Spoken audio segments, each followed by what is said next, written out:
자비로우신 하나님, 또 금세 금요일이 되었습니다. 이 한 주간도 돌봐주시고 인도하신 주님 의지합니다. 오늘도 이 새벽에 주의 말씀을 들으며 하나님을 의지하고자 하는 복된 성도님들에게 자비를 베풀어 주시고 용기 내어 그리스도 안에서 살아갈 수 있도록 힘을 주시옵소서. 주의 평강을 구하오며 예수님의 이름으로 기도드립니다. 아멘.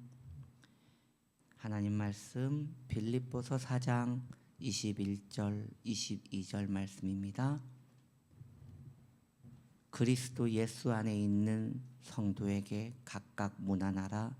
나와 함께 있는 형제들이 너희에게 문안하고 모든 성도들이 너희에게 문안하되 특히 가이사지 사람들 중 몇이니라. 어제에 이어 계속 이 본문을 가지고 말씀을 전합니다. 성도의 교제를 통하여 우리는 무엇을 깨달을 수 있느냐? 오늘은 그 첫 번째로 그리스도인이 된다는 것이 무엇인지 분명히 알아야 한다는 것을 말씀드리고자 합니다. 그리스도인이 된다는 것은 무엇을 말하는 것입니까?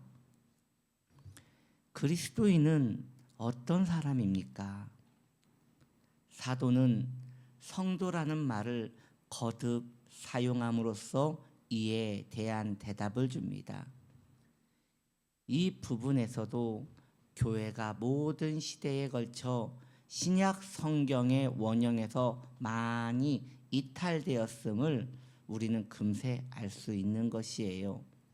두 부분에서 이탈되었음을 알 수 있는 것인데, 첫째, 가톨릭 교회에서 성도는 성인으로 통합니다. 즉 가톨릭에서 성도, 세인트, 성인이라고 말하는 부분은 당신은 유별난 성도, 유별난 신도 혹은 뛰어난 기독교인, 그렇게 해석을 하는 것입니다.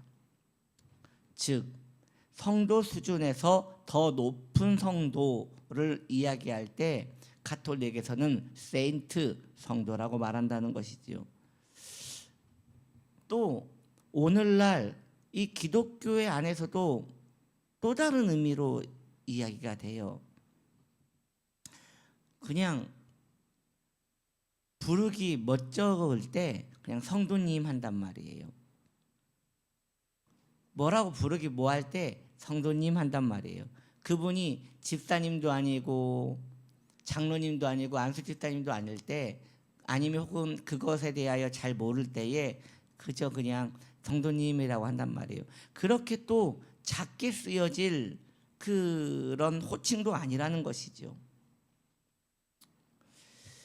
이것은 신약 성경에서 사용하는 성도의 의미와 근본적 차이가 있음을 말하는 것입니다. 문제는 가톨릭 교회에서만 아니라, 그렇게 가톨릭 교회만 그렇게 생각하는 것이 아니라, 우리는 종교개혁 이후 세대임에도 불구하고 여전히 로마 가톨릭이 가르치는 성도의 개념에서 벗어나지 못하고 있는 부분도 있다는 것입니다. 누가 우리를 부담스럽게 성도 내지는 성인으로 생각할까 봐 나는 절대 그렇게 거룩한 사람이 아닙니다, 저 그렇게 신앙 좋은 사람 아닙니다 라고 하면서 손사래를 칠 때가 너무 많다는 것이에요. 그러나 이것은 신약 성경에서 근본적으로 벗어난 태도다라는 것입니다. 신약 성경은 모든 그리스도인, 모든 교인이 성도라고 가르치고 있습니다. 각 서신서의 도입부를 살펴보면 쉽게 알 수 있어요. 바울은 로마의 성도들에게 라고 하며 편지를 썼습니다. 고린도 성도들에게 라고 하며 편지를 썼습니다. 성도로 부르심을 받은 모든 자에게 편지를 쓴다는 말이 나옵니다. 모든 성도에게 문안한다는 말, 요즘 표현을 쓰자면 교회 성도 한 사람 모두 안부를 전해달라고 말하는 것입니다. 다시 말해서 사도는 빌립보 교인 한 사람 한 사람을 성도로 부를 뿐 아니라 그들 모두를 성도로 대우하고 있는 것입니다. 무슨 이야기입니까? 그리스도인이면서 성도가 아닐 수는 없다는 것이에요. 그리스도인이라고 하면서 자신은 성도가 아니라고 말하는 것은 성도에 대한 정의를 제대로 모른다는 것입니다. 그러면 성도란 무엇입니까? 성도란 뛰어난 사람을 말하는 것이 아니라 구별된 사람을 말하는 것입니다. 즉, 이 세상에서 구별되어 거룩하게 된 사람을 말하는 것입니다. 신약 성경을 읽어보면 거룩한 산에 대한 언급들이 나옵니다. 구약에도 나오지요. 거룩한 산.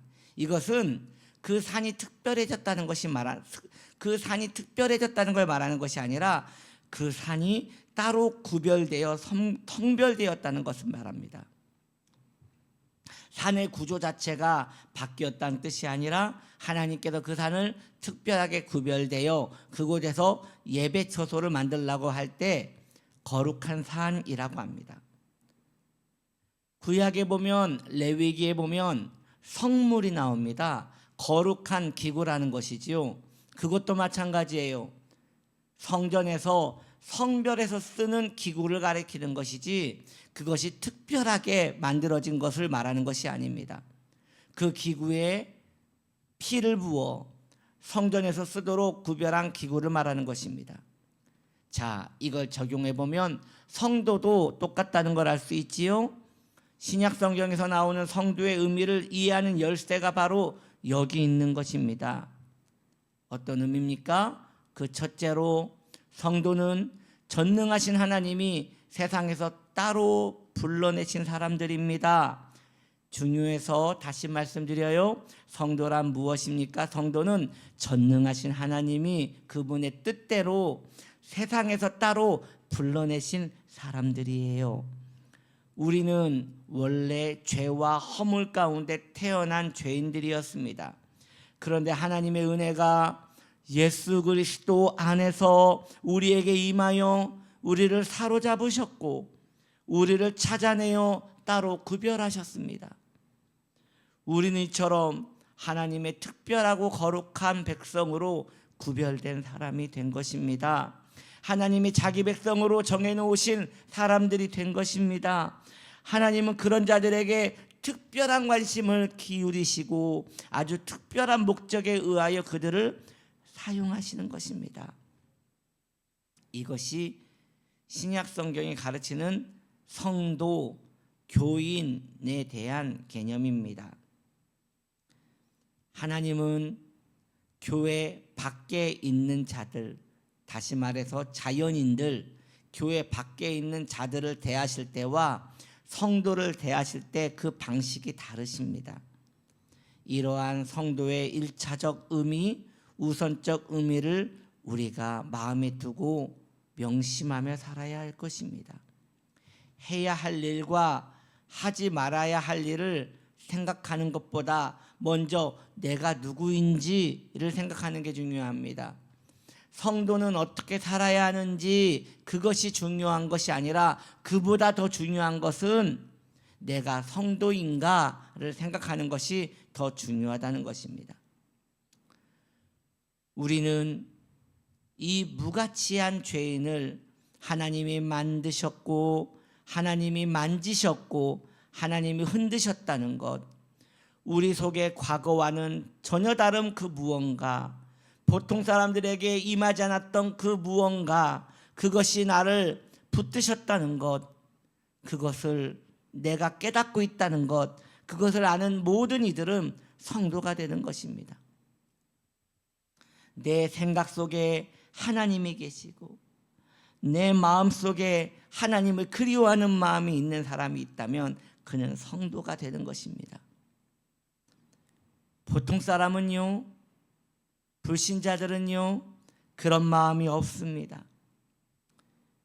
육에 속한 사람은 하나님을 이해하지도 못하고 성령께서 하시는 일도 알지 못합니다. 육에 속한 사람은 오히려 하나님과 원수가 됩니다.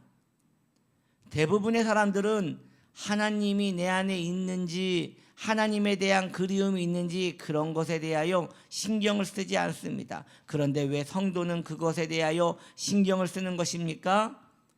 하나님이 그를 따로 택하여 구별하여 내 것이라 하였기 때문입니다. 하나님께서 우리에게 무언가를 행하셨기 때문에 그런 특별한 일들이 일어나는 것입니다. 이처럼 그리스도인, 교회, 성도는 하나님이 자신의 크고 영광스러운 목적을 위해 따로 구별하신 사람들, 특별한 사람들이라는 것이에요. 그 다음에 필연적으로 따라오는 말은 이 사실을 깨달은 자는 거룩한 삶을 살고자 한다는 것입니다. 그것이 또한 증거가 되는 것입니다. 성도의 두 번째 의미는 거룩하고 경건한 삶, 하나님을 기쁘시게 하는 삶을 살고자 애를 쓰는 사람이어야 한다는 것입니다. 그리스도인이 된다는 것은 바로 이런 것이에요.